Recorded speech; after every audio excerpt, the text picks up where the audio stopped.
Good morning, good afternoon, good evening, wherever you are in the world. Thank you for joining me today for SMIE Consulting's Midweek Roundup.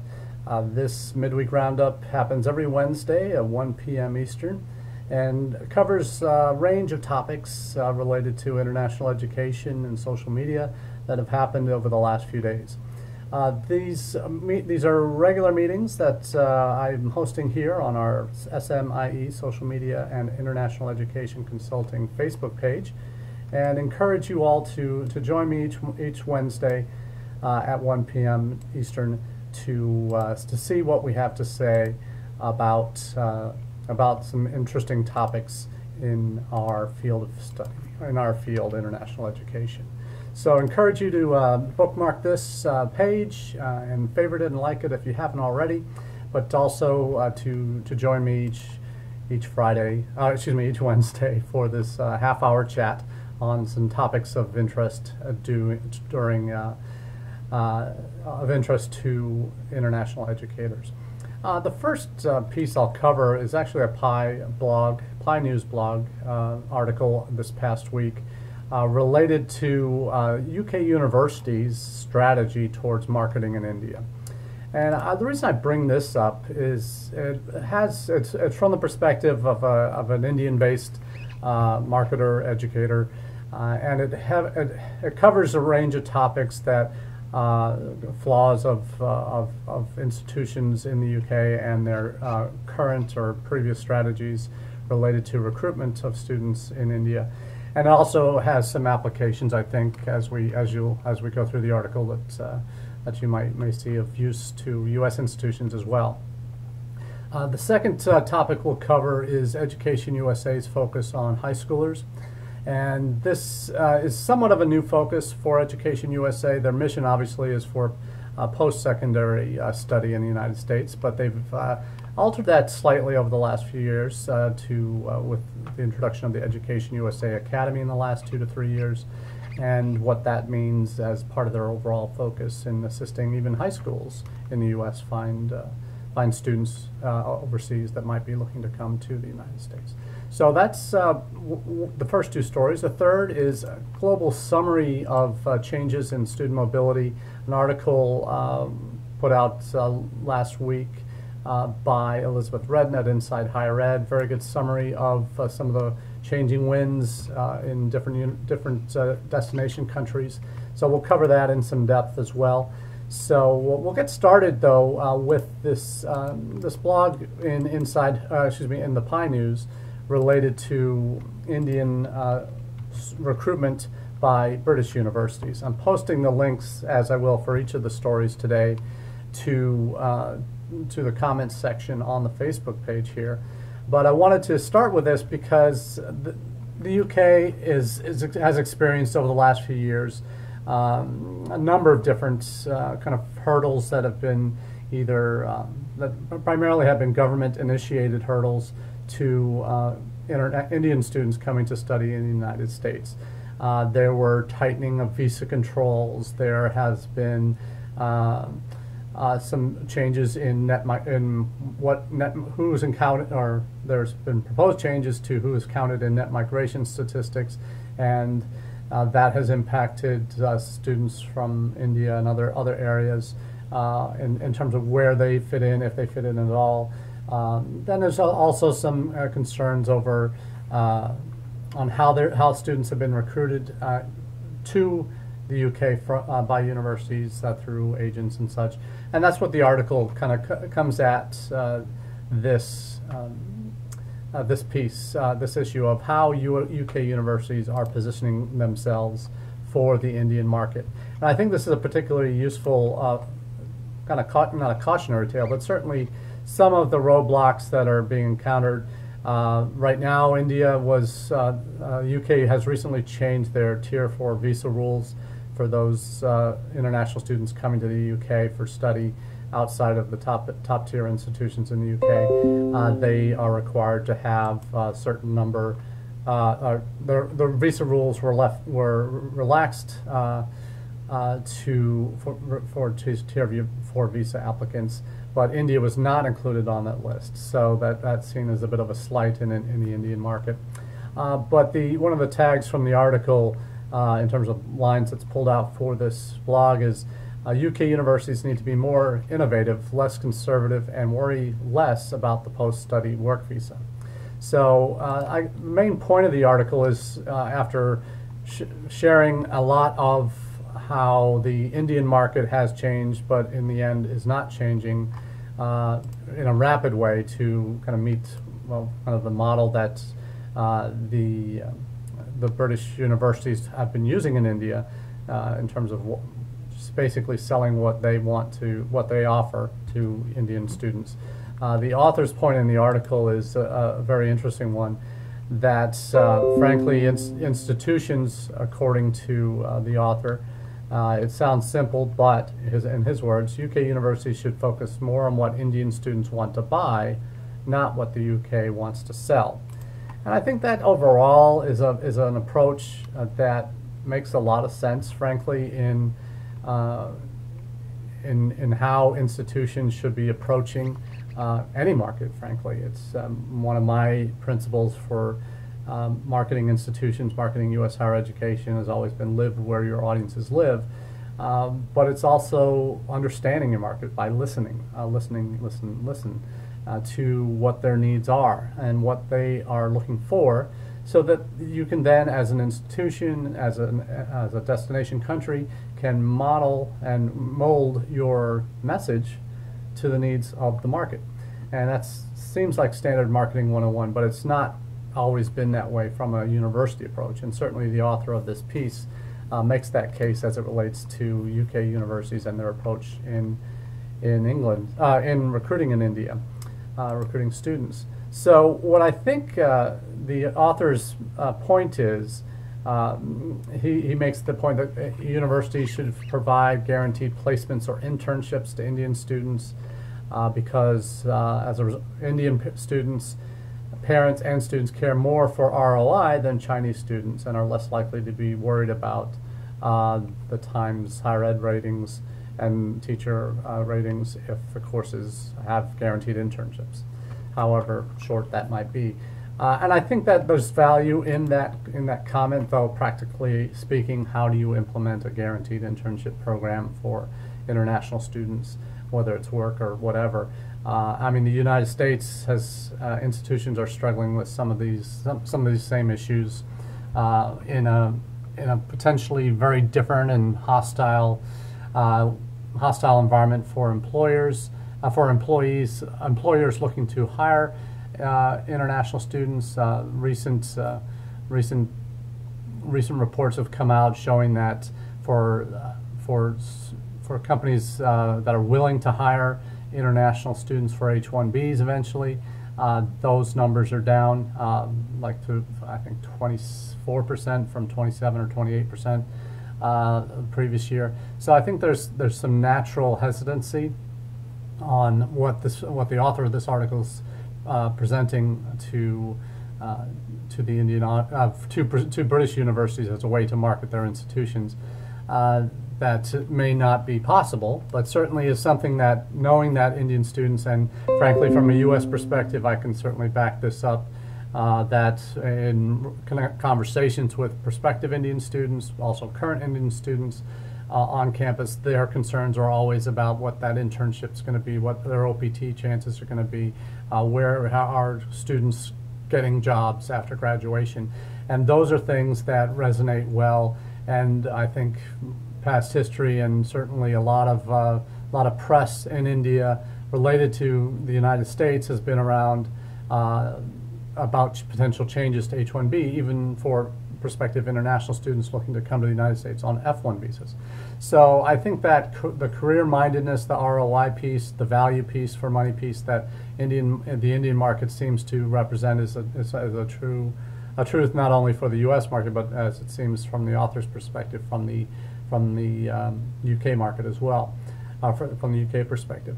The other piece that's another interesting use of marketing strategies in the UK, for the UK, and as many of you know, agents are very much a part of how Australian universities, British universities, Canadians and increasingly U.S. institutions have been relying on bringing in students. And India and China are probably the two areas, obviously the two most populous countries in the world, but also the two countries where the markets tend to be more dependent on agents than most other places.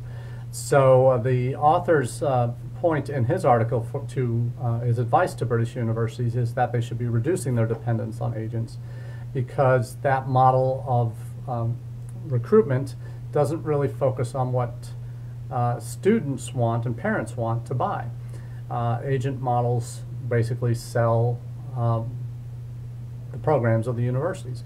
That works well for top-rated institutions, but not so much for second and third tier. So it means the author's alternative is that other online avenues of marketing in country have far better reach and are significantly more cost effective. So it's interesting that a number of U.S. schools have started to look at this as possibilities for marketing their programs, whether it's a combination of online and in-person activities where they're represented by an organization that will take them on school visits. We'll do an online campaign for them. There's a variety of models like that. There's Simple Ed doing tours. There's GenNext doing tours. There's other organizations that are doing these in India, but they're not are not agents. There are tour groups that have been going to India for years, but they're also combining. These new groups are also combining online marketing to help and boost what institutions' profiles might be in country. So that's something that I think is an important value that has relevance both for UK students and US institutions. So I think that's a great article that I would encourage you to read as you look to go deeper into that issue. And the next next article I'm going to cover is something that's near and dear to my heart. For those of you who know me well, you know Education USA is very much a part of my professional career. Formed a very large part of my actual working life, working at the Institute of International Education for Education USA as the first marketing coordinator and outreach coordinator for the network. But I've been raised on Education USA throughout my international education career, going back to my alma mater, Marquette University in Milwaukee, where my first boss in international admissions, international education, he said, Education USA advisors are going to become your best friends for what you do in international education. And that's certainly been true throughout my career personally and professionally. Some of my closest associations are with Education USA advisors. And Zaneta, thank you for getting on board from Lithuania. It's good to see you on.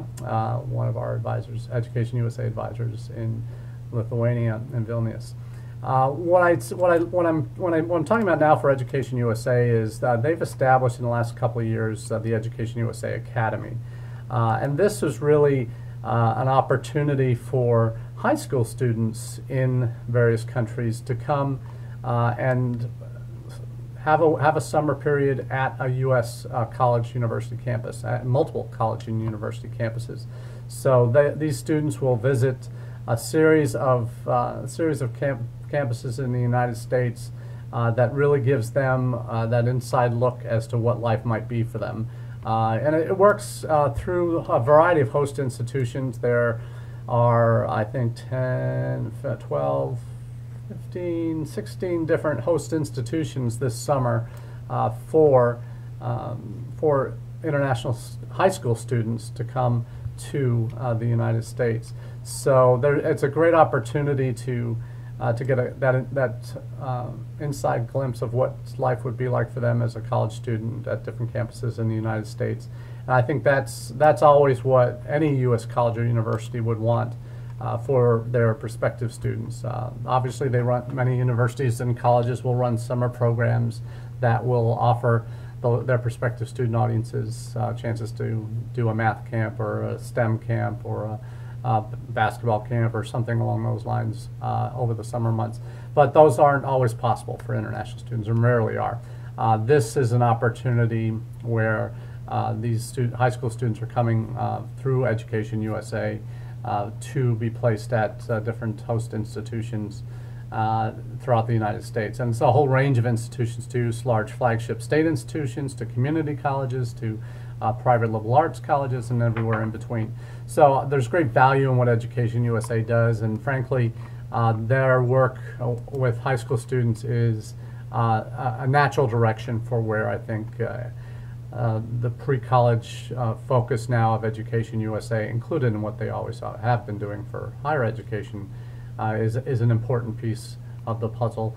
And universities that are participating in this, certainly the number of institutions that are involved currently, that gives them inside exposure to potentially recruits for their institution by having these students on their campus. So great value in what that can do for an institution. So the article itself really covers a lot of different the world of opportunities that the summer camp, immersive summer college experience really provides for the students that participate. The article that I posted the link to is our 2 to 4 week U.S. programs of college prep content, including courses in various fields, English and academic writing courses, tours of different college campuses, cultural activities that are from self-funded students from around the world. The article appeared on the DipNote page for the U.S. Department of State blog. So that's something that I think it's just good to get a sense of what's included in that and how important that is as a piece of the puzzle for the public diplomacy mission of Education USA, and something for institutions, if you have the opportunity to participate, you basically as an institution pay for the costs of the students when they're on your campus. There is funding that you'll get, partial funding I think you get from Education USA, part of the program fee that students are paying to participate in this. But it's certainly a great opportunity to showcase your institution to groups of international students, high school students that are looking to come over for the summer, for a 4 to 6 week period. So in terms of a final article, and I leave a little bit of time for this one because it's a fairly large topic. For those of you familiar with Inside Higher Education, they have a very robust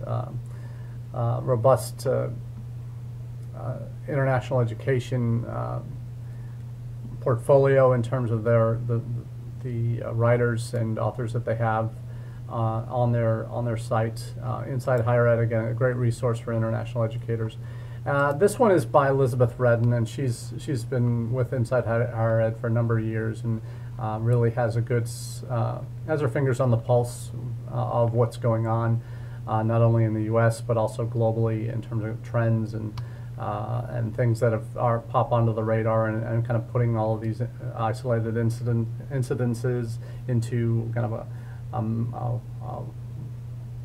a good framework for institutions and international educators to analyze.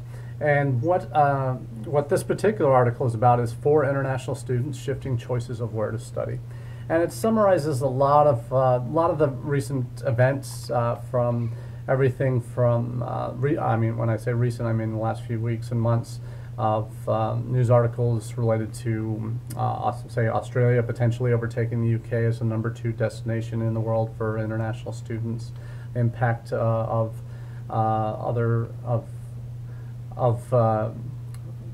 political issues and other factors impacting the U.S. as a destination country, losing students to Canada, and then Canada's recent loss of Saudi Arabian students based because of a political flap.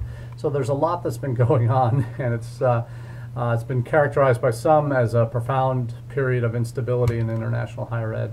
But is it just a reflection of more the dynamism of what the international education landscape is these days? So I think this article it really presents you with a good summary and worth a read, because it covers not only what's happened in the United States, the number of international students through the SEVIS by the numbers reports and visa reports, number of visas issued over the last 3 years, from political statements by the current administration on travel bans and students being spies and unlawful presence changes. A lot of the U.S. Pieces that have come up. It's also looking at each of the main destination countries outside the United States for some of the issues that have been impacting their particular international student mobility numbers. There's been a number of things, whether it's Brexit to changes in visa laws, as we mentioned earlier in the UK, that has been led to basically flat or slightly declining numbers in the UK. But there are concerns that there were concerns immediately on after Brexit vote that there could be significant drops from EU countries after Britain exits the European Union next year. But the numbers have actually come back showing that there's been a slight upward trend in EU students in British universities. But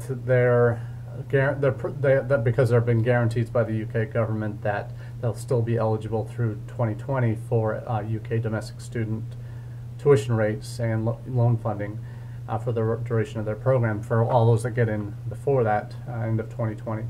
So that there may be potential drop-offs after that. Whether non-EU students will pick up the slack. There was a slight drop-off from 2015-16 to 16-17 in terms of non-EU students studying in the UK. So there may be a potential double whammy coming in the next couple of years. So that's just something to keep an eye on there. The other piece, other two countries that the author makes note of is Australia and Canada, both of which have seen significant growth in their international student populations in the last few years. Particularly in Australia, surged almost 15% between 2016 and 2017. Those numbers have been steadily climbing for 6 years. Notice 6 years ago, Australia was actually in quite a bit of a bind. There had been a lot of bad press related to student safety, international student safety in Australia, and that led to kind of some xenophobia that was popping up in that country to international students, and that led to a down period for them. There were drop-offs in international students between 2010 and 2013. There was a down period for Australia, but their numbers have been steadily increasing since 2013. So they are doing more. Frankly, they have their proximity to the East and South Asian market has always been a plus for Australia in terms of travel. They are seeing more competition because countries like Canada and New Zealand have much more migration benefits for students than perhaps Australia offers in terms for work opportunity and potentially citizenship or residency there in country. So, and it talks also about the impact of China becoming a destination, not just a source of students, but a destination for international students, attracting a lot of students from that South and East Asian markets due to proximity and due to cultural connections with certain markets. So I think there's a bit of interest there in Australia about how they can maintain and potentially improve what they're doing. They're certainly strong now, and they do have 2- and 4-year post-study work visa opportunities, and that they can become they're becoming a very important piece of the puzzle for Australian institutions. Right now, frankly, there's a flat market for undergraduate students domestically in terms of declining and a declining postgraduate market for Australians going on for further study. So I think that's similar to what we see in the United States. There's been declining populations in high school graduating populations that has impacted a lot of U.S. institutions, particularly in the Midwest and South, and some of the northeastern second and third tier institutions. So I think that Australia is probably not going to grow quite as strongly as they have because, frankly, capacity is always going to be the issue in countries like Australia, New Zealand, China, New Zealand and Canada, and even the UK for international students, since they're already in Australia, I think over the average international student population at institutions is 20% or more. So I think that there's opportunities for growth in other countries, but certainly in Australia it's probably going to continue to grow, and that, but not at the same rates. Interesting quote from the Australian gentleman that was highlighted in this article. He's the CEO of International Education Association of Australia, Phil Honeywood. He says, Theresa May in the UK and Donald Trump in the US have been massive assets for Australia. These two political leaders, their negativity towards international students has been to Australia's advantage. So certainly nothing that I'm going to disagree with there from that statement. The last country he profiles in detail is Canada, and we've certainly seen Canada rise in prominence in the international ed scene for a number of years. So certainly they have always been around, but certainly in the last 5-10 years have really made lines leap forward. Just this past year, Canadian institutions enrolled 20% more international students than they did in 2017 to 2016. So they have a booming country for institutions. For students looking to move overseas for their study. They also are smart in terms of their visa processing. They do expedited visa processing for certain qualifying students in key markets like China, India, Philippines, and Vietnam. Similar to what the UK did in relaxing some of the Tier 4 visa laws for certain countries, not including India.